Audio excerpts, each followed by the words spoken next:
Hi everybody, this is Christy. I am the Intimate Warrior. I thank you so much for stopping by, and as always, I send you love. This video is about... I don't even know what to label this. The Ascent and Descent. And this is it's about the Kundalini, of course. And then finally that merging of spirit.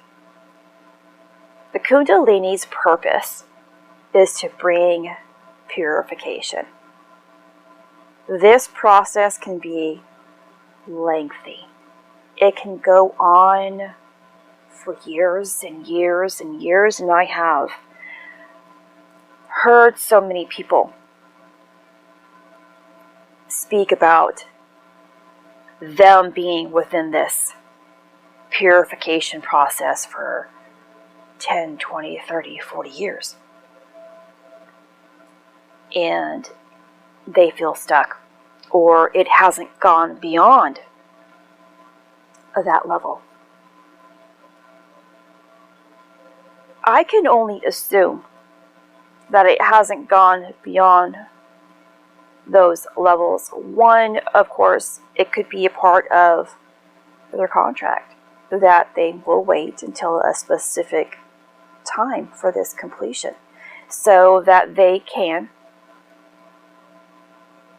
bring spirit to matter when it is necessary, the most necessary for the complete change or evolution of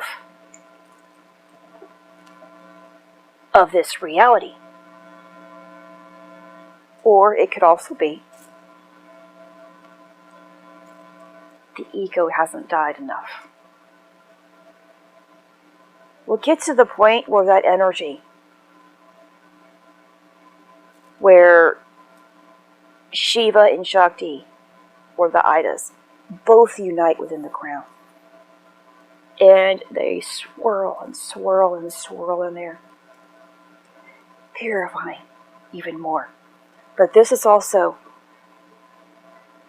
considered to be, or is, the sacred marriage between the energies that I've already spoken about in many of my videos.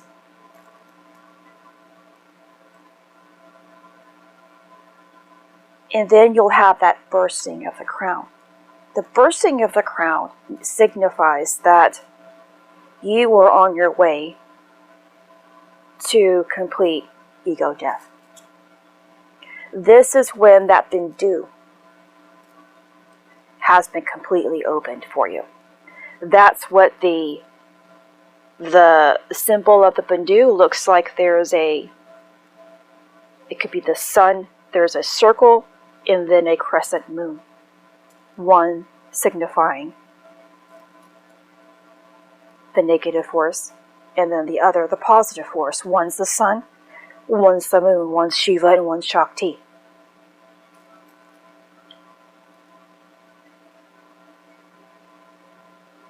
When you are ready, and it is time, when everything is just lined up properly, that you've gotten to the level of ego death, to the necessary part of your ego death, the descent of spirit takes place. The Kundalini process can be very difficult on many people. There are lots of people who don't have that type of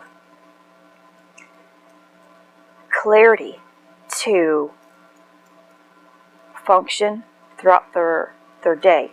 It can be very difficult to live an ordinary life on top of allowing the purification process to take place. And I totally understand. I send so much love and compassion to those who are having a difficult time with allowing this complete evolution within take place while living, functioning within this reality.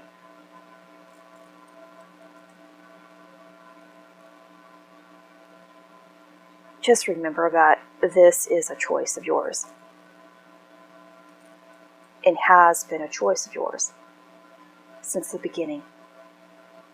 Maybe use that as your guide, as because you more than likely chose to, of course, have this experience, and then, of course, to wake up at this time, to be able to unite both worlds. Therefore, hopefully that idea that it was agreed upon, you can use that to better your experience.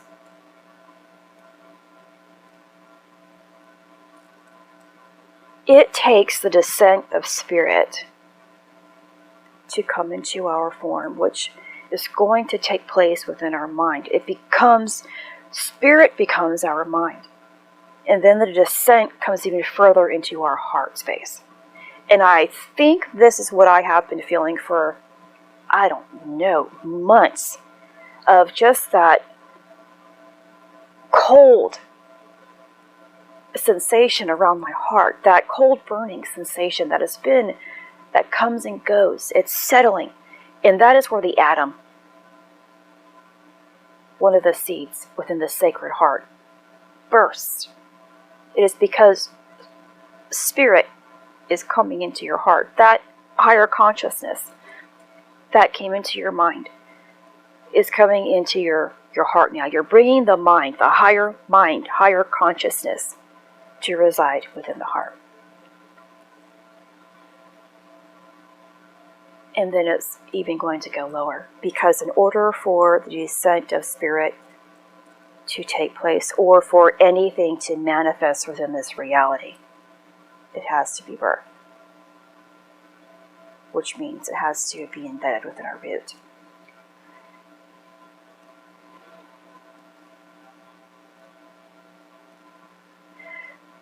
This again could be like a time,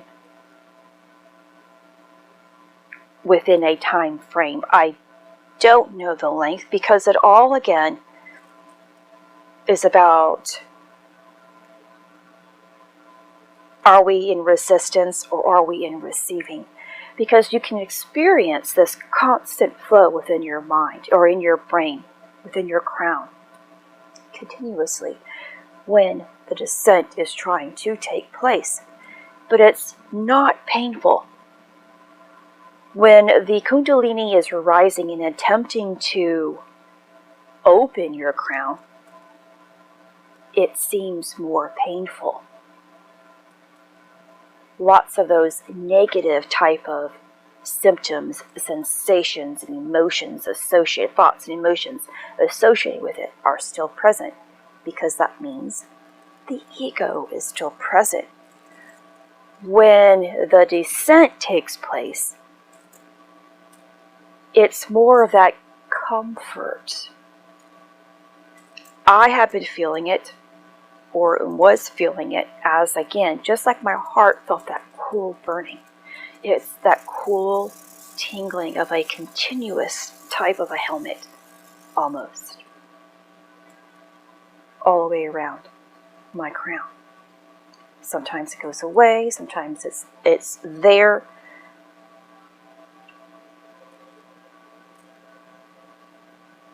And it's a more peaceful type of sensation.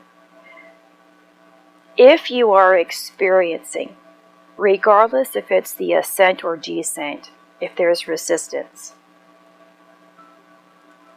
in any way, the flow will not take place. But perhaps you can determine if or where you are by the sensation.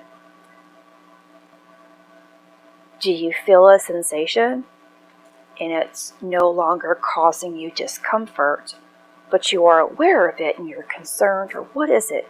You're unaware of what it is. And if it's continuously there, try to really allow it to be. Think in terms of now, you're at the descent period. Giving yourself more hope, giving yourself more compassion, giving yourself more love, giving yourself more grace. Because that is what this signifies. God's grace. The descent is for grace. When we are at that grace period, it is because we have received full liberation, which means that we have let go of all karmic debt. We are no longer a part of that space and that time restriction of anything, and we are going to become spirit in action.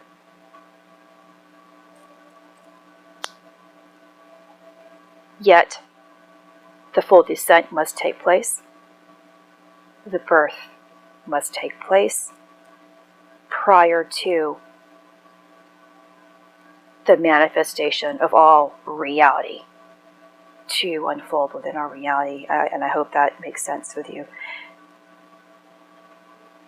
during this time. And so this is where I currently am, where many of us may be at, the birthing of spirit. This is also in relationship to Moses. And I made a post. Did I talk about this in one of my videos? I think I did. And I'm trying to really go back and look. Yeah, when I put that video just yesterday, we must lift Christ, just like Moses lifted the serpent. Lifting of the serpent is, of course, the consciousness finally reaching the crown, where higher states of consciousness can descend. It still took Moses to receive the full embodiment. This is what it is. It's the full embodiment of our true being. When you get to that type of, when you're finally living your authentic self,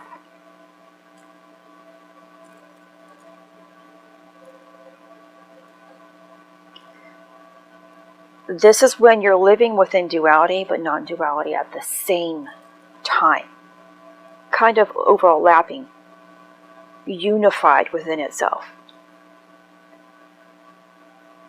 You're living here in a world of duality, but your genetic makeup is non-duality, not restricted by that space and time, linear. Yet being simultaneous now, you are able to function in a reality with others who are not within the same reality type as you, but you're also able to mingle and associate with those of the same or even higher like-mindedness of others or yourself. It's going to be the same type of mentality or comparison of like a child. They don't know the difference between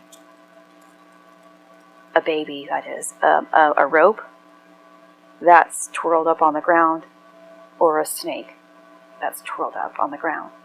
A child or a baby, an infant, is going to grab either, not knowing what one or the other is.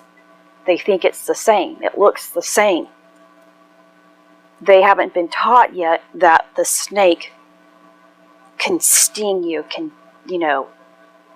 make you very sick, or even cause death. They haven't been taught to fear yet. They see things the same. They don't see the mom and dad as male and female yet. They are associated with mom and dad as a name that was given to them to call them.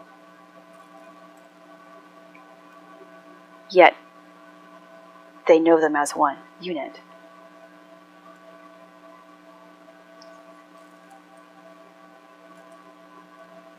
We won't look at people from this perspective and see them as, well, they're black or they're white, Asian or Mexican, they're female or male. They just are. They just are.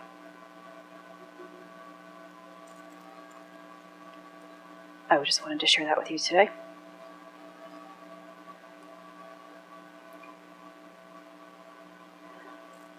This is Christy. Much love, health, and healing your way. I am bringing purpose to your life. Take care.